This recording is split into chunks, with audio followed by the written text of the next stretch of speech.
So the last big car that Rides By Kam built was the black 1970 twin pro-charged Chevy Nova. So we toured Australia with that car for probably about a year, and then we took it over to America, and that was sort of our end game, to take it to America and see how we could sort of compete with the big boys over there on the big stage that they've got. Like, we have shows here that we get 1,500 entrants, and one of the shows we did there have 7,500 entrants. We did a lot of the good guys shows. So we made the top 25 of the Barrett-Jackson Cup out of 7,000, I think, 300 entrants.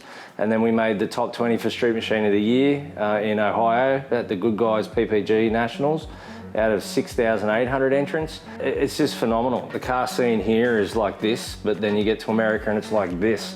We had such an awesome time hanging around with everyone over there, all the custom car builders. I've been importing American products. I was the original importer of Billet Specialties, Ride Tech, all the big brands out there today. I started importing that stuff 20 years ago. So I've had relationships in America for a long time and always wanted to see what it was like to actually take a car to America. So it's a lot of money you've invested in this thing, but sometimes you've just got to have some trust in people and you know, follow some goals in your life. It was a business element, yes, because I was portraying Rides By Kam when I was there, but it was more of a personal thing for me to do too, because I really wanted to go and enjoy and experience and compete against these guys that I'd been looking at. You know, I'd known a lot of them for years and I'd seen their cars for years. The Nova, we did a year in America and we toured around, and it was hard and it cost me a lot of money to tour around. We were always making top 10. And which is, don't get me wrong, it was awesome. I was so proud to be there. But I wanted to know what was stopping us from getting into like top 3. The Nova had custom taillights, it had a custom grille, and it had a custom set of headlights. And these are just 3 examples. But they were custom taillights, headlights, and a grille that you, me, and 5 other people could buy if you knew where to buy it from. So because of that reason, you lose points. Because it's a part that anyone can go and buy off the street. What they judge you on is stuff that people can't buy off the street and the talent of your work.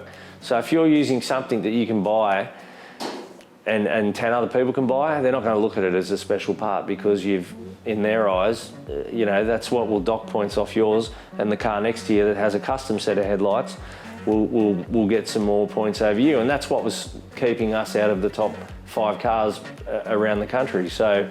And luckily for us, we know Craig Jackson from Barrett-Jackson, so we were lucky enough to get into the Saloon Series and get our car auctioned at the right time and get really big money for it. So I mean, I think that car fetched like 385,000 Australian dollars. Like, it's pretty, you would not get that here. Look, the car scene over there is a little bit different. One thing I really do love about the scene over there is they really, really focus on the car builder. The car builder can't be artistic and build a masterpiece without the guy funding it. So, you know, it's a big thing, yeah. We didn't even know this in the beginning, but apparently the Novas are the ugly duckling of the GM family. So we took something that was probably not done as often and did our best with it, and everyone loved it. So the reason behind the Challenger was very similar. So the Cuda is usually the Hemi that everyone usually goes for, the 1970 Cuda. Probably about the 3/4 mark of the tour with the Nova is when I started planning the Challenger in my head. I kind of kept it to myself. I did have a lot of the ideas thought out, but the second the Nova sold, it would have been within 1 week, I'd already bought the Challenger and pretty much majority of its parts. Every time I build a car for myself, it's more about a challenge for myself. I'm competing against myself to build something bigger and better and more innovative than the last one I built. But I do like to obviously be proud of what I've built and have it portrayed through the business. So with the Challenger, I've got a late model Dodge Challenger. What I thought with this Challenger is that I could change the body line to suit more of the newer Challenger and therefore bring it into what they would probably have built today if Dodge built this Dodge Challenger today. So with this car, it is probably a bit harder in our country to have people know what they look like original. So with Australians, a lot of Australians might not know that the line goes the other way. And as soon as any American has seen this car, they know exactly what it was. They knew exactly where the body lines were. They can see where we've tucked the bumpers. Now, the work involved was pretty much the whole body line from the beginning of the front guard all the way to the tip of the quarter panel. That whole section needed to be replaced because it was all the wrong way, all the way through to the front. And then with that, came the bar tucks, and it's just a big ripple effect of everything, you know. I think we ended up putting in here at the shop a year and a half of just metal work, metal shaping and metal work after hours. Like, you know, we didn't do it during the shop hours. Ended up having 14-hour days because we're starting in the morning and then doing shop work in the daytime, and then working on the Challenger after hours again and doing Saturday and Sundays on it. So, you know, I think with this car in particular, over any of the builds that we've done in the past, there's so many areas that have been modified, but there's so many areas that people might not even know they've been modified. Like, I've really tried to keep, and a lot of people will probably argue the fact on this, but it just depends if you're an authentic car, muscle car builder, or you're a custom car builder. So in the custom car building side of things, I've really tried to keep traditional with the Dodge. So with the Challenger, I knew exactly what direction the whole car was going in from the get-go. With this car, I really didn't have to change too much. The very first part of this build was the orange on the wheels. That was the first. I knew I was using the orange, and the Miranda built boys used the same orange on one of their cars. And the funny thing is, it worked out to be a standard Kia colour. So that's quite funny. And when you put the matte clear on it, it just looks like this real cool anodized, and that's how we achieved that sort of look. So the car was designed around that, the barrels of the wheels. I don't know what it is with me, but I always start at the wheels and then I'll work my way out from there. I knew it had to be independent rear, so that's where the Roadster shock come into it. So it's an independent front and rear, but it's got, you know, 16-inch wide tyres on the back of it that tuck right up in the fenders. That was the other part of the look that we were going for, that we had to achieve it. Now, when you got a wheel that big too, you really want to lay the car on the ground, creates a massive wheel arch. So my back wheels are pretty much nearly up in my back window. The brown of the car, it's a Charlie Hutton colour. That was always going to be the colour of the car, brown. And that's really left field too. When you think about, if I came up to you and said, look, I'm going to build my next car, it'll have brown paint on it and orange wheels. And you'd be just thinking to yourself, oh, what is that? PPG were involved in that, so it was up to them. And we just got silver and we got white off them, and we added that to the brown, and we created the top colour that you see on the car. So as we sort of got into the build, we decided to start introducing the orange as a little bit more of a feature colour. So that's where the pinstripe came between the two paint colours. When I was doing all my swage lines and all the holes in the car and all the feature little pieces in the car, as you can see from the beginning of the engine cover all the way through to the back, there's a traditional sort of 3-hole setup. We've got like the 3 holes in the engine cover, we've got the 3 master cylinders in the firewall, and then we've got the 3 holes in the back between the wheel tubs, and then we use the orange in there as a feature colour. So we just kept introducing the orange. That was sort of things that weren't planned from day one, but we changed that along the way. So we usually do build cars around stance, and this one obviously we wanted to have it very low. So you have 2 problems with that. If you run a normal diff, you've got your tail shaft movement, especially when it's airbagged. So you end up with obviously an issue with your tail shaft, and you also end up with an issue with the tunnel burn really high too, because if you want to tuck the wheels right under and you're running a 20, it's very hard to tuck a car and get it on the ground. One of the boys here, Andy, he came up with a floating tunnel in this. That was something that wasn't thought of from day one, but we were just there one day working on it, and he's just like, how about we just do a floating tunnel? Because we knew the tail shaft was going to be pretty high at this stage, because we'd already had the chassis in, we'd already put the Roadster shop chassis in. The idea behind it was to kind of have it looking like a water pipe. You know, you got the big head with all the bolts. So it's all 3mm all the way through. It's got sleeves of, you know, all the way through the bolts. It's like really full on rigid. And then the back section, it comes into, it looks like a moose head really.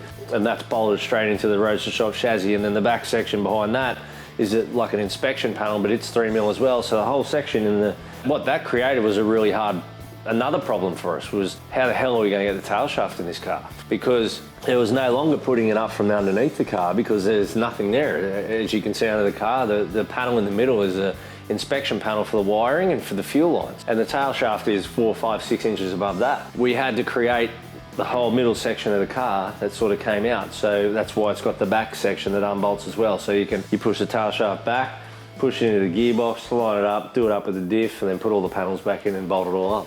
So it's pretty cool.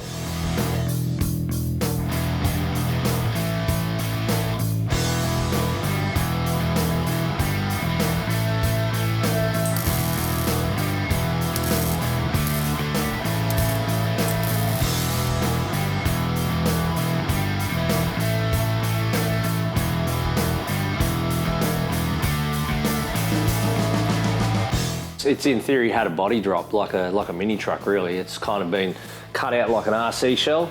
The whole car was plasma cut out. We had it all jigged up on a table, and then we just slid the new chassis underneath it, put the chassis up to the jig, and then we got our wheel placement from there. We do things a little bit different with our cars. We do drive them. We make them look pretty as whatever underneath. They're all detailed, and I mean, you know, today we took half the mud from the racetrack home with us, and rocks and whatever you can think of. I think we spent 6 hours cleaning underneath it between one person, if you put it into one person's hours. It's important to try and keep the undercarriage as clean as you can for some of your shows, but at the end of the day, I'm not going to worry if it gets chips, marks and scratches on the underbody from driving it, because I do want to drive the thing, I do want to enjoy it, and every time you are driving it, you hear the ting-ting, the rocks flying around, you think, oh God, but you know, what do you do? I mean, I don't want to wrap it in cotton wool. So there's obviously two ways to build cars. There's your show cars, which some of those people don't even turn the engines on. They don't even want to get any marks in their exhaust systems, and you know, they want to put heat in things. They don't want to have marks in their brakes. And you know, then there's the element of having a show car that you can actually drive. So with our car, it had to stop. It's got a lot of horsepower, it's got to work. It had to have good brakes that worked. It had to have a fuel system that worked properly. It had to have every component that in the car had to do its job properly. So I don't like covering the bolt. I mean, if you ever need to get to your bolt in a hurry, if something is going on and you need to adjust something, then you've got to pull all these covers off and glue them all back on again, or however they're held on, I don't know. We've never used them. The hardware is the hardware. It's there for a reason. It's there to hold the components together. So there's no way I'm going to compromise the grade of the bolt or anything like that to make it look better.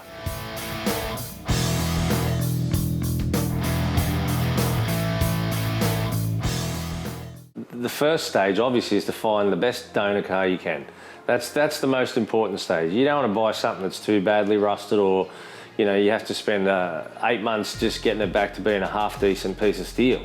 The most important part of the build, for this build in particular, was to get it onto a level table, all braced up, all ready to go, so that you could cut it when you needed to cut it. And basically we did. We cut the whole firewall off, the whole front end off it. We cut all the floor out, we cut all the parcel tray out, we cut all the boot floor out, and it was essentially a remote control car shell like we all had as kids. You know, you just pull your pins out and you pull the shell off and you put another shell on. So that's basically what we had left, the outer shell of the car. Start with the core of the car, and the core of the car is your chassis. So that's the first place you need to start. Once you get your wheels and your chassis and everything set, and all your solid pieces are done and you can get it off that jig again, then you can start creating the rest of the car, because it's better if you just start building the car actually on the ground, on the, you know, so you can look at it how it will be, because when you build them on the benches, sometimes they're 2 foot off the ground and you don't really get an idea of, you know, if you're happy with the stance or you're happy with the wheel, how it sits with the concrete or whatever. 2016, the beginning of August, we got the car, rolled it out of the container and brought it to our shop and had a look at it and went, holy hell, we're in for some work here. 2.5 years it would have been exactly to when it was unveiled at the Summernats. So there was a time when we were sort of working hours out, because we were kind of just a little bit curious of how much time we'd put in it. And I think at that stage it was around the 6,000 hour mark, and I think we're only 1.5 years into it. So we still had another year to go. And then in that last year, there was probably 4 people working on the car, like throughout the shop at different times, every now and then. So, you know, the amount of hours in total, I would be guessing would be 10,000 easy in a build like this. There are so many different ways to design components on your car. If you've got CAD and you want to do it that way, so be it. But because I am artistic and I do like to draw and I like to create things and use rulers and get lines, and you know, I'm pretty old school, you could probably say. I mean, we just get a simple piece of cardboard and we create a 3D version of what we want to create. So this is actually our intake manifold, and you can see here where we've actually made the shape of where our throttle body goes onto. We stuck this on top of the manifold, and as you can see here, we actually bolted it on, and we even put holes in the top so we can get our Allen keys down on top and bolt the thing on.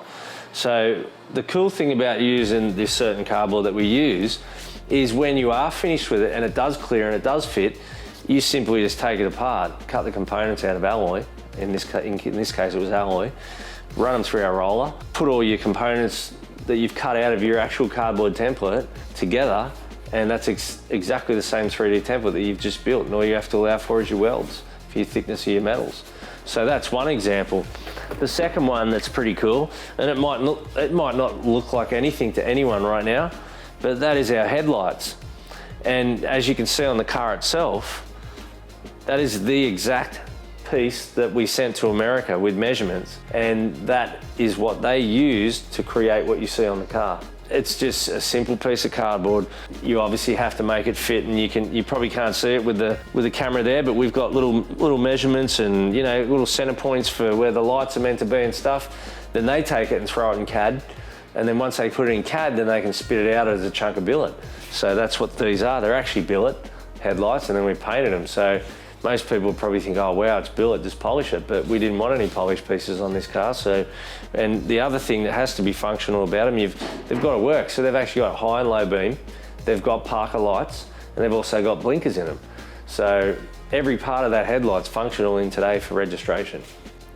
The templates we make, we've kept every piece of steel we've built for this car's template. It's all upstairs, and I don't know where I've kept it. Maybe I'll look at it one day and just lay it all out on the ground and go, wow, there was some pieces in this car. We do have to vary things every now and then, and most of the time it's for clearance issues. The only reason the bonnet has got the hump in there is because the engine is sitting taller because the chassis has been pushed up. So everything in a car build is a ripple effect. You might push your chassis up to get your wheels lower to the ground, but there's your engine going back up too. So with our sump on our engine, we actually chopped our sump because it hung lower than the cross member. So our sump was in theory about this big at the bottom. We chopped 2 inches off it. We had to change the oil pickup location. Then we added and made a full length rear section of the sump to get the oil volume back again. So we've got the same volume of oil, if not more. We had to change the sender, like the pickup inside the engine. So you fix one thing and you create a problem somewhere else. So you've just got to know the next step, and with the previous step, you'll be all right. With all our cars, we do build them. You probably end up building the thing 20, 30 times before you get to paint. And I think that's the best way to do it. There's no point building things and thinking that they're going to go bolting back together properly, because you have to allow for your paint thicknesses. All your different layers of paints are going to create different gaps. So we built the whole car in bare steel and assembled it. We actually put the motor in, the wiring, the headlights. We had things working, the airbags working, we had the headlights, and we had the dash lights and all that sort of componentry together. And it just worked out that it was around the time of Motor X. So we thought, all right, cool. Let's go and show everyone the steel work that we've done on this car so they can see how much effort we've gone to in file finishing the steel on the car and creating everything to still be all authentic steel in the car, and there's no fiberglass or whatever. It's still all a steel car, all steel dashboard. And we just thought it'd be really cool to show the public more so the raw part of a car before it, and you know how many people said just put clear coat on it, it looks awesome how it is, just leave it like that. And they do, they look pretty cool in steel. Yeah, that was Motor X 2017, and it was very well received, I think. What I think was pretty cool about showing it in bare steel is there's nowhere to hide. It's like, you're standing there naked. There's nothing to hide behind. So if people want to see the work that you've done, how you've extended things, how you've changed the quarter panel shape, it's all there in front of them. There's no bog, there's no primer, there's no paint. So, and that's not to say there's no bog and primer and paint on the car. When it's finished, there is. But at that stage, if you can get it at 95 to 98 to 100% perfectly ready to go in steel, you're just going to make your bodywork side of things a hell of a lot easier. So with Havoc, it was so exciting watching it all come together in steel. We wanted to show everyone and see if they were as excited about it as what we were. So there was never really a deadline to finish the car, because you really can't put a time limit on a one-off creation. We didn't know how long it was going to take us. Obviously a priority in our shop is our customers' cars. There was a stage where we knew that we probably had about 6 months to 8 month mark left in the build, and then we thought, cool, what better place to do it than Summernats, the biggest car show that we've got in the country. What made it even more special this year is my son unveiled one as well. So we had, I think, the first father-son unveil, which really didn't think of anything about that for ourselves, but it was a special moment. We had a lot of our family there, a lot of friends. We probably had 40 people there all up. And Summernats was a real exciting place, and really honoured to be involved with the people there. Super exciting for me to stand back and look at people looking at the car, looking at the crowd around the car all the time, and the hype around it, and everything that we kept hearing was out of people's mouths was next level, you know. And the car itself at the competition side of things performed very well as well. We took home top elite car overall. We took out the Master Craftsman Award, which was a very honoured. I really felt more humbled winning that one than, even though the elite one's an even better one to win. We won the artistic expression, which I think is pretty cool, because that's really what that car was to me, art. You know, creating some art masterpiece. We won Pro Touring first place as well. Bodywork, we won a number of trophies, and look, every single one of them I was honoured to receive. So this time round, we're going to do it a little bit different. We're going to start it at SEMA Show, and we're going to sort of unveil it there and show it to America for the first time, and then we'll end up touring US from there on. And I probably am a little bit more excited about this build, just because so much more hard work went into it and so much more time of my life went into it. I pretty much didn't see anything but the shop for 2.5 years. I think I had 1 week holiday in that 2.5 year window. So I would like to see it do well, and I'd be honoured to be awarded for it doing well at events, you know, and especially in America, up against, you know, some of the best car builders in the world. A lot of people always ask me questions why, how can you sell that car at the end of it? But to me, it's the creation. If I enjoy the creation, once the creation's done and the car's finished, I feel like my job's done and it's time for someone to enjoy it, and because I enjoy the building of the car. My other 2 cars, yes, they were end goal Barrett Jackson each time. This one here, I haven't made my mind up yet. I don't know if I'm going to sell it privately. I don't know if I'm going to sell it at auction, and I don't know if I'm going to bring it back home again. So I haven't made my decision up on that yet. I'm just going to take it as it comes. It's awesome to have my 2 boys working with me, and the most important thing about that is the trust. You know, you can trust them. They're their family, their blood. As a father, you're proud of watching what they can create. I love their new ideas that they bring to the table. It's good. And if I don't like their new ideas and my ideas are better, then they need to run with that too, because they need to understand that I've been doing it a long time. And I think that's probably why we all get along so well, because, you know, we all listen to each other, we all work together, everyone has their project, everyone's got their own skill set, and everyone can just do their own part of the car, and we can combine together with 3 of us and build, you know, really cool things. Well, working with my dad is awesome. Yeah, it really is a blessing. He's an awesome dude. We all get along. Sometimes me and the younger one, we butt heads because he's messy. Little silly things like that, but yeah, no, it's great. Honestly, we mess around all the time, but when we do get to work, we're really good. We bounce ideas off each other, and well, I guess my strong points would be fabrication. I love fabrication. Mitchell's, he's in the mechanical side of stuff, so you know, he could pull the whole arse end of a car out like that, whereas me, it'd take twice as long. Well, a lot of the inspiration for building my car came from Dad's previous builds. I mean, he's my biggest inspiration in this industry. You know, being the colour of the Camaro, I chose that.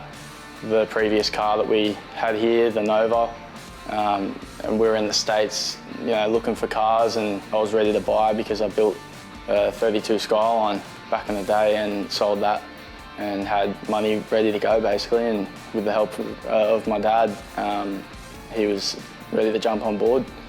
He didn't really like what my idea was of a first car because it was a Nissan, it was a Silvia, but he's slowly grown into it. Like, I've still got my drift car and he still like supports me and helps me with it, so yeah. Probably my favourite part of this car is the parts that no one knows about, because I've been here when, you know, some of the parts aren't on. So like, for instance, behind the bars, no one would really know, but behind the bars looks just as good as the outside. So there's all the insides of the guards and inside the doors, and just even like, just small stuff really behind the headlights. It looks as good as the outside. My favourite bit on Havoc would have to be the tail lights. They're pretty sexy, I reckon. There's no tail lights I've really seen that have been made like that. So yeah, that's my favourite part for sure.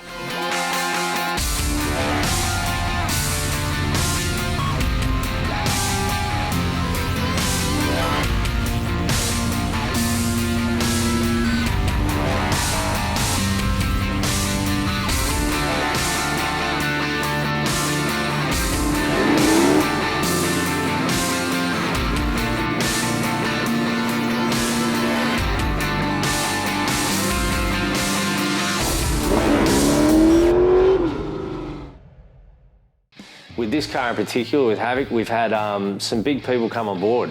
We've got PPG, we've got 3M, we've got PWR, and we've got Maguire's, American Legend wheels.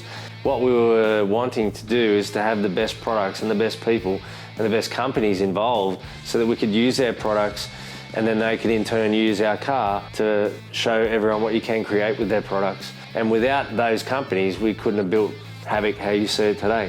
You know, PPG supplying all the paint, 3M, all the materials that we use in our steel shaping discs and belt sanders and sandpapers and everything you use. There's so much product that they have. You know, PWR, the cooling system, so important, and it's awesome to have their technology and their technicians to work with me because I've run 2 radiators in this thing, which is really weird. The supercharger runs right through the guts of the front end, and then it's got 2 separate radiators, which is really hard to sort of work out. But when you've got a company that are willing to give you their technicians and work with you, you know, it's great. And the same with American Legend wheels and Maguire's.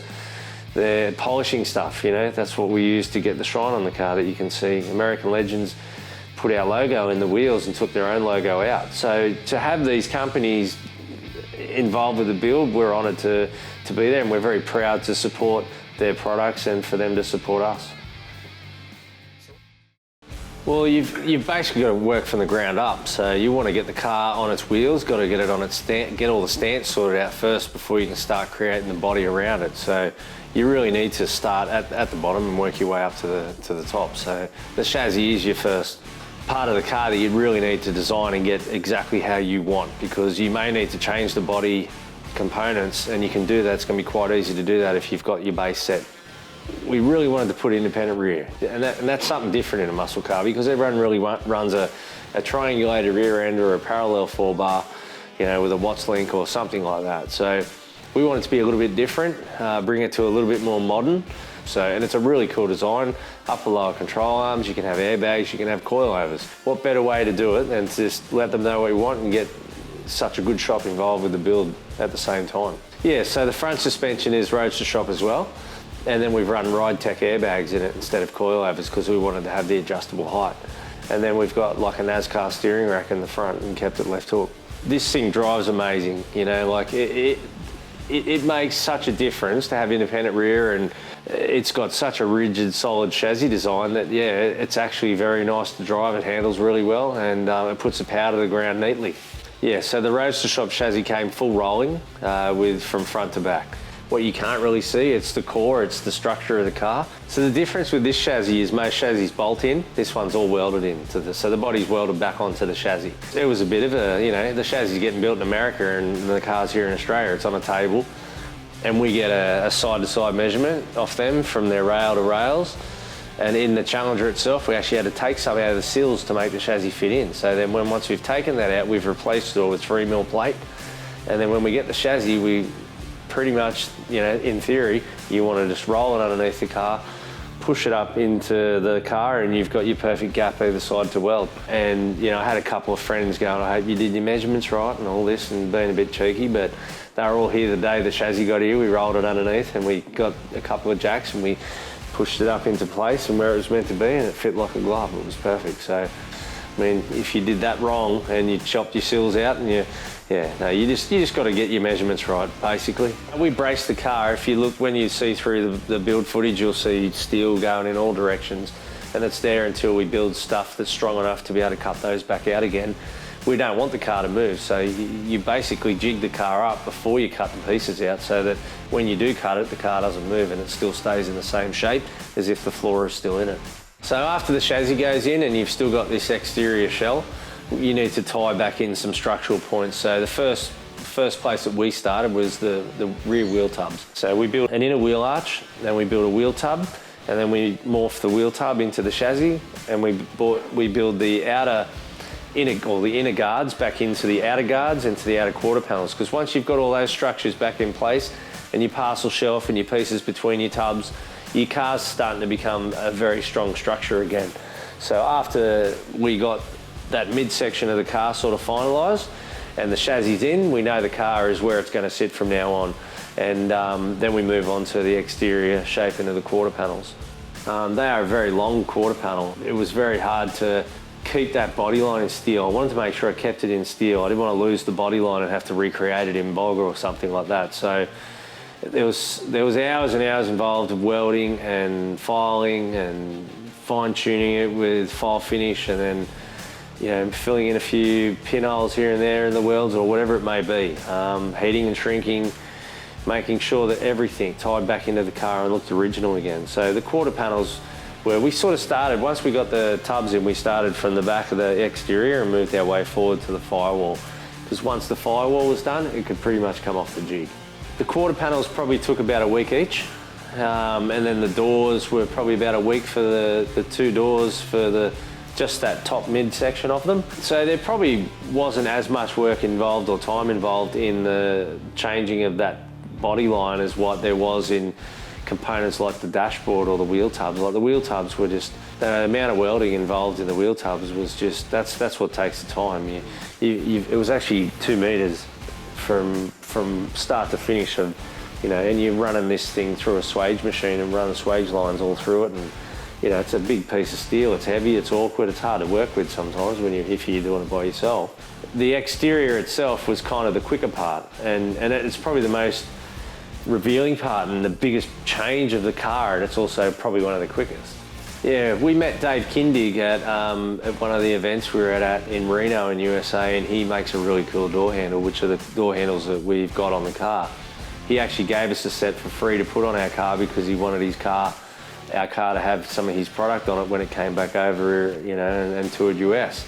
They're pretty hard to install. There's a lot of work involved in doing them, but when you get them right and you can get them like this, they're a flush fit door handle. And in this day and age, I think a lot of us have gone away from shaved because it just introduces too many problems if your electronics fail and you have to have a cable or a backup or whatever.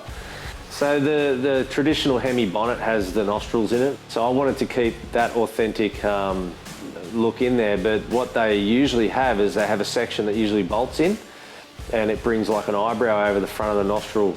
So we've actually built that exact same shape as the piece that bolts in normally, and we built it out of steel and we grafted it into the bonnet. So it's exactly the same shape, but there's not a second piece that bolts on anymore. And then the rise in the middle, I didn't want to have like a cowl or anything like that, so I tried to keep with the factory sort of line of the bonnet and just bring it up enough to fit our intake manifold under it. So if people don't know a Dodge Challenger that well, on the front of the bonnet there is usually a triangle sort of shaped alloy mould, and that usually continues around the outside, around the headlights, and actually turns into the side of the headlight grille and the whole grille assembly. So we've built that exact same shape but out of steel and welded it to the front of the steel bonnet, and the same with the guards around the outsides of the guards. So we don't have the separate moulding anymore, but it's still the same shape as original, just all one piece now. I think it's really important to keep your steel bumper bars front and rear, but I don't like how they fit factory because they've never fit good from factory on any of the old cars. So what we thought we'd do with this is keep all the same shapes as the original bar has, which we did, but we brought it in to the side so it would run with the body line, and then we pushed it back into the car so that it would run with the valance panel. But that's a ripple effect. So on the front, we had to extend the valance panel. We had to play around with the guards, we had to play around with the bars, and the bracketry doesn't work anymore, the original ones. You have to make all your own brackets, and that front bar unbolts off. It's got 2 steel brackets either side, like an original one, and it bolts on out in each corner like the factory one as well. Just in itself, 3 weeks worth of work just in that front bar. Rear bar, the same, it's probably 3 weeks worth of work in that one as well. There's probably even more in the rear bar because it slots into a hole and doesn't have a valance panel that unbolts. So the rear bar, you've got to think about the tail lights because it meets up with the tail lights, and yeah, there was probably 4 to 5 weeks worth of work in the rear bar. Yeah, so obviously you're building a car and you're going to have to get to things at some stage in its life. So there's no point in putting things in that you're going to have to, work for 5 or 6 hours just to get to a simple part. So in the front end of this car, we have an inspection panel behind each lower light in the valance. We have an inspection panel behind the lower mounts in the radiator. We have inspection panels inside the wheel arches so you can get to the guard bolts. And we also have inspection panels around the bonnet hinges, and that's just in the front. As you look under the car, you'll see the middle section of the car's got an inspection panel. In the middle section of the car, it's got the car's wiring, and it's got all the car's fuel lines and everything all in the same area, and it's got the airbag lines for the front airbags that run through the belly of the car as well. The gearbox itself's got a cover. We've painted the gearbox. I could have left the cover off the gearbox, but the inspection panel hides and confines our wires to our gearbox, bleed nipples for our clutch, and all the stuff that might not look too pretty. And then as you go further down the car, we've built a mandrel bent little 2-inch tube, and it goes up and around the diff all the way up into the boot, and that's where all the wiring and the air lines run from the front to the back of the car. And then on either side of that, we've actually built hard fuel lines to follow the same route. So when you look underneath this car, everything serves a purpose. When you push further back from that, you've got, in the front and rear of the car, you've got threaded holes, which are tie down points, and we just screw a tie down hook in there, and then we ratchet the car down to the car trailer. And then you go back a bit further than that, and in the back of the car, if we want to charge the battery, we've got a charging port, we just plug 2 wires in it, and on the other side of the car, we've got our isolator switch, we can turn the power off. So everything can be accessed from every part of the car, whether it be from a panel or with ease without opening the boot to get to your battery and all that sort of stuff. Down each side of the engine bay, you'll see 2 panels. If you unbolt them, one side's got the overflow tank for the twin radiators, and the other side's got the relays and fuses for the headlights. So a lot of this car, I've tried to keep all its areas to have inspection panels so that you don't have to take the guard off to get to something, or you don't have to take something to fix it and then go back into there.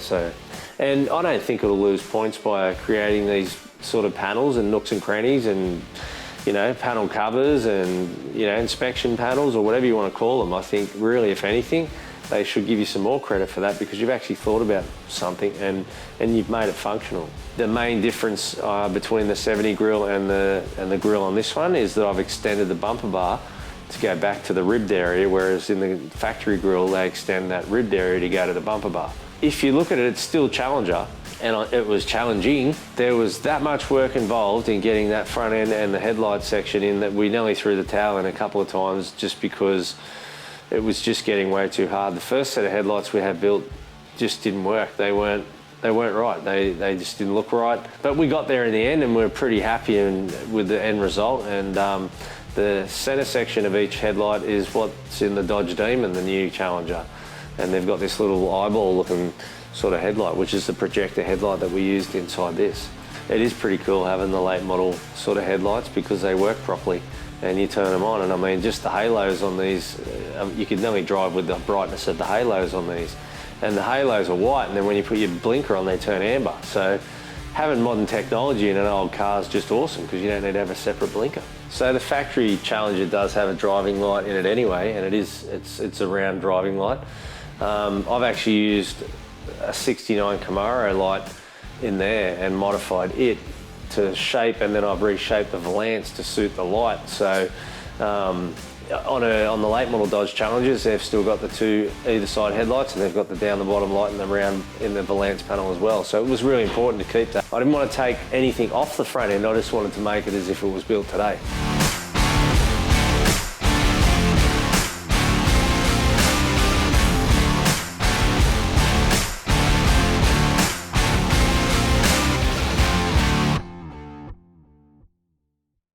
Artistically, it doesn't matter if you're a house builder or you're an architect or whatever. It doesn't matter if you're a florist or a car builder. The artistic side of things has to come into play when you're designing this stuff, and that's where you have to think about all the different textures, colours, finishes, but you've got to not overdo it. I was pretty set on having a satin underbody, centre of the wheels, and a different coloured rim outer barrel. And then I thought, well, if you did the underbody of the car all satin, you did all the control arms and everything satin, and everything's just going to disappear. So I wanted it to stand out and be like a work of art, you know. So we went with the full satin underbody, and every single component that bolts on suspension-wise or mechanically is all done in gloss. Now they are the same colour, the 2 colours that you see. One's just got matte clear on it, and one has got a gloss clear on it from PPG. Their matte clear is amazing. It makes things look anodised, and that's what I love about it.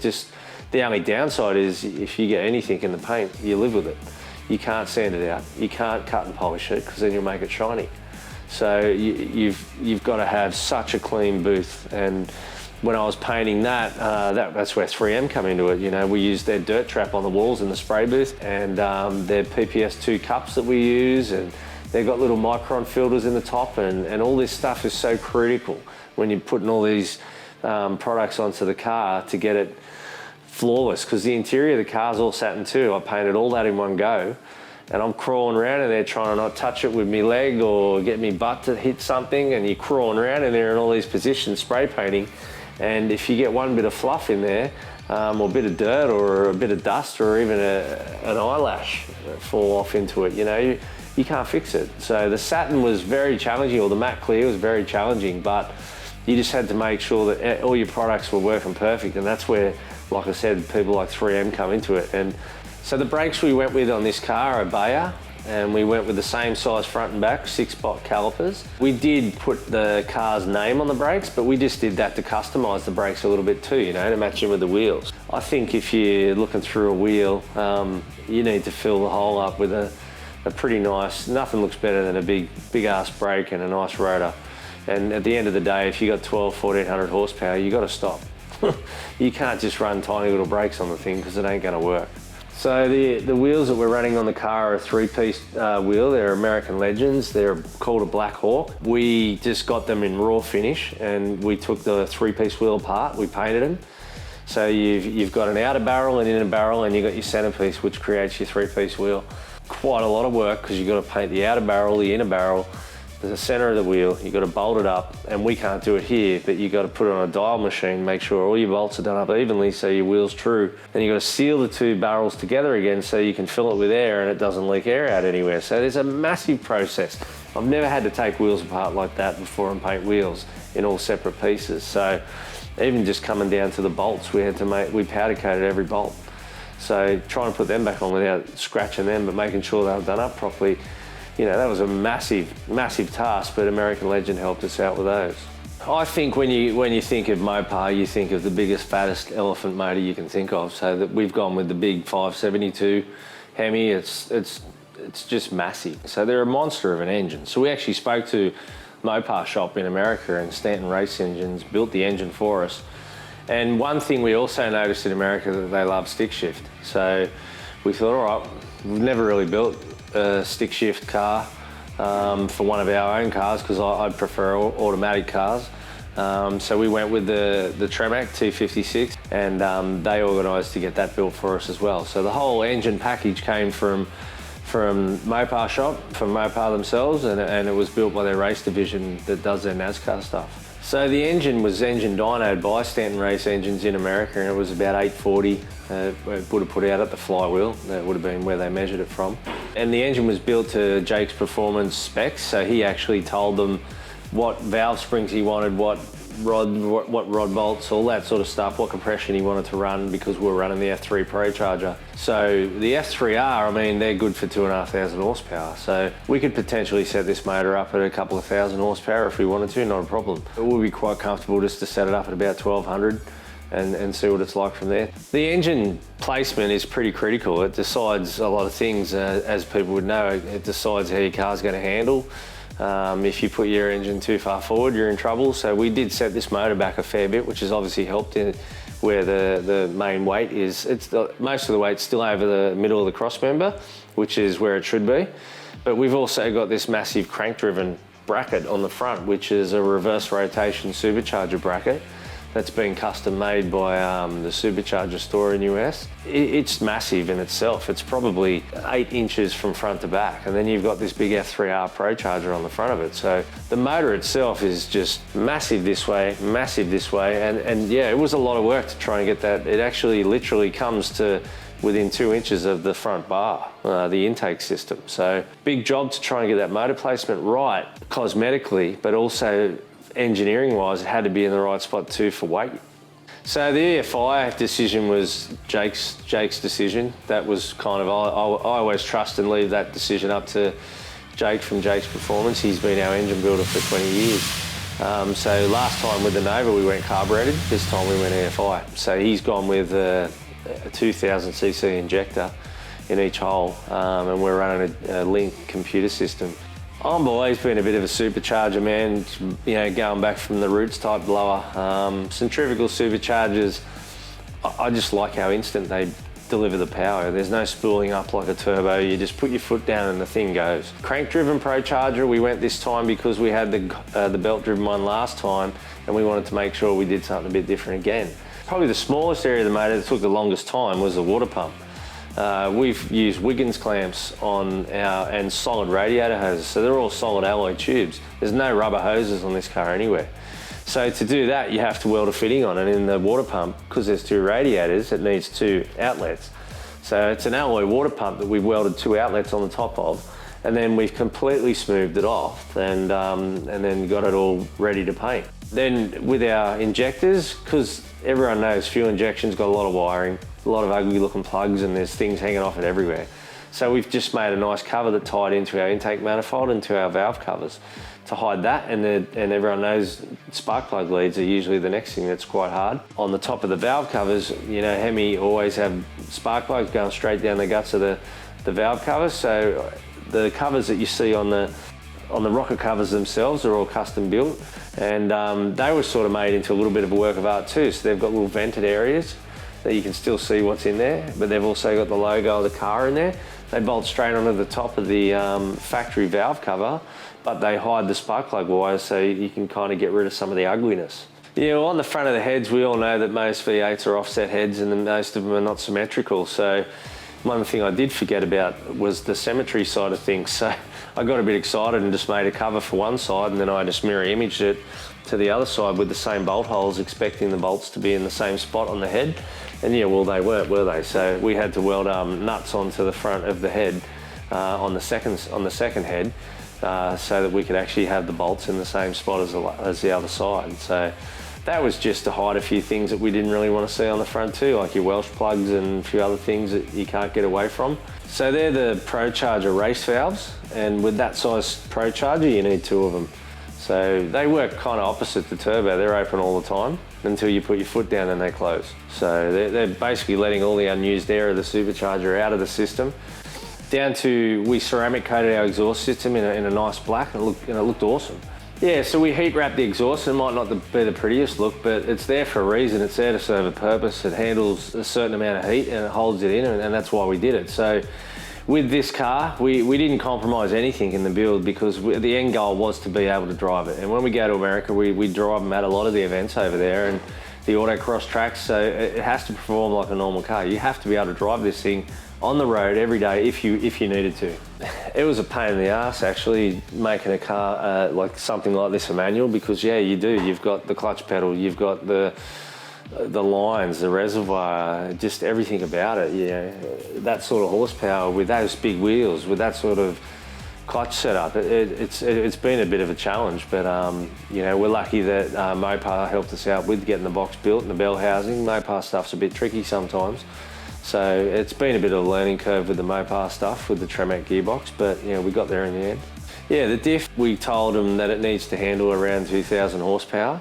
And once again, it's a Roadster shop built diff. So to do that, we've obviously got a different centre in it, thicker, stronger axles as well. So we just left that design side up to the Roadster shop. Pretty cool having an independent rear suspension, because you've got adjustable toe in, toe out as well on the rear, which you never, it's been weird having that sort of adjustment when I'm so used to installing 9 inches all the time. Considering that we went way back in the piece and just chopped everything out and everything was gone, we just had a blank canvas. So that's quite challenging when you've just got a blank canvas. And yeah, obviously the most important thing to do first is your seating position.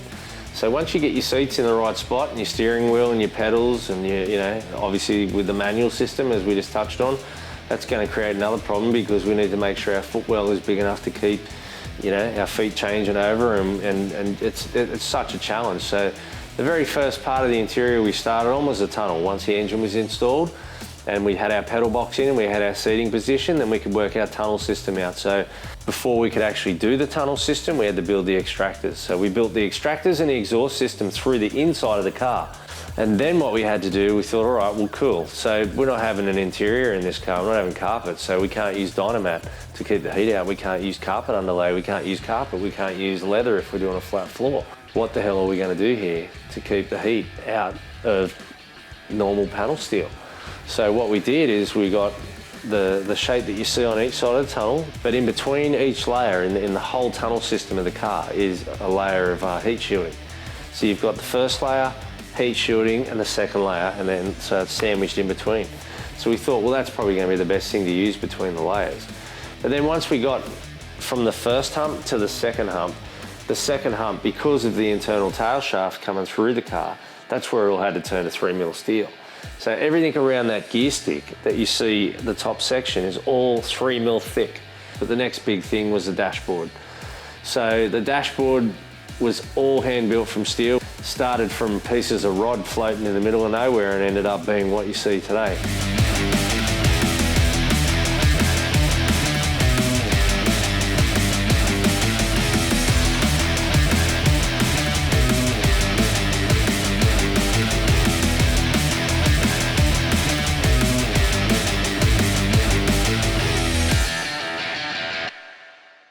But one of the big features we did want to do as well is this, I'd never seen it done before, was a steel internal roof lining.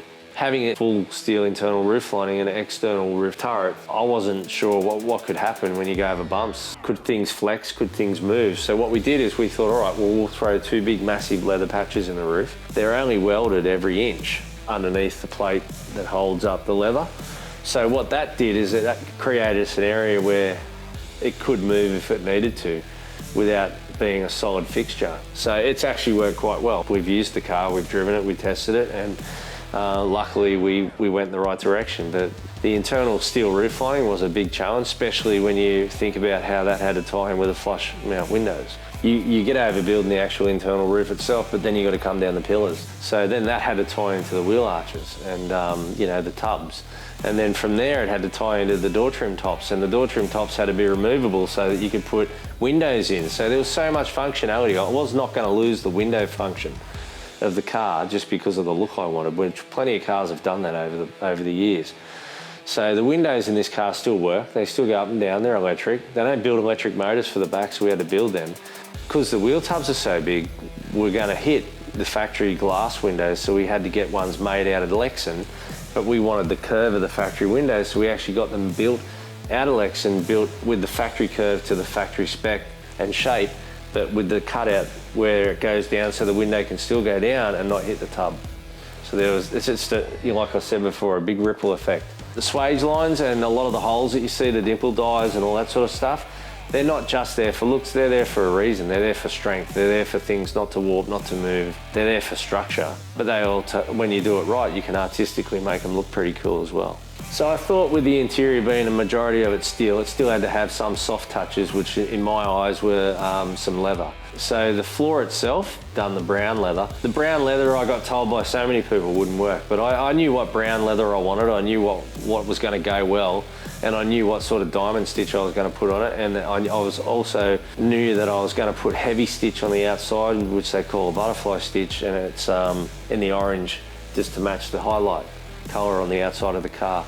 And I think that,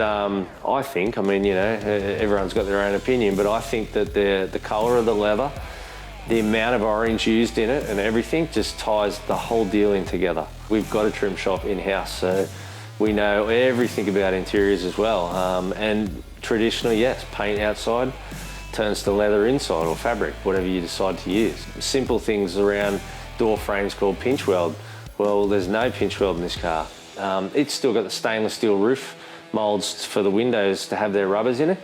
And that was a bit of a challenge to be able to put that in there with no pinch weld to hide the edging of it and all that sort of stuff. So there was a lot of areas that had to be thought about, really planned out well and executed properly so that you could make the inside and outside flow together, even down to the HAVOC signs and the sills. I mean, so that piece is actually a piece of billet. It's machined out the back, the word HAVOC's machined out of it. We've got an LED lighting system inside the bottom of it, and the wiring goes through the chassis of the car. So that's pretty cool. And then we thought, all right, cool, we'll introduce that between the rear seats. Recess them both in so they're all flush. And there are a couple ideas that sort of got created and it's branded the car with its name. Yeah, the iPad, I thought, look, you know what? How cool would it be to have a little iPad mini integrated in the dashboard, the airbag system you can control via an app, Nearly everything in these days we can control via an app. So the lighting system in the car you can control via an app. The stereo system in the car is all under the dashboard and it's all controlled by the app on the iPad. The airbags, like I said, are controlled by the app. And we are still thinking and seeing if we can make it start by a fingerprint on the iPad from an app, because I'm sure you can. We just got to try and work out how to do that.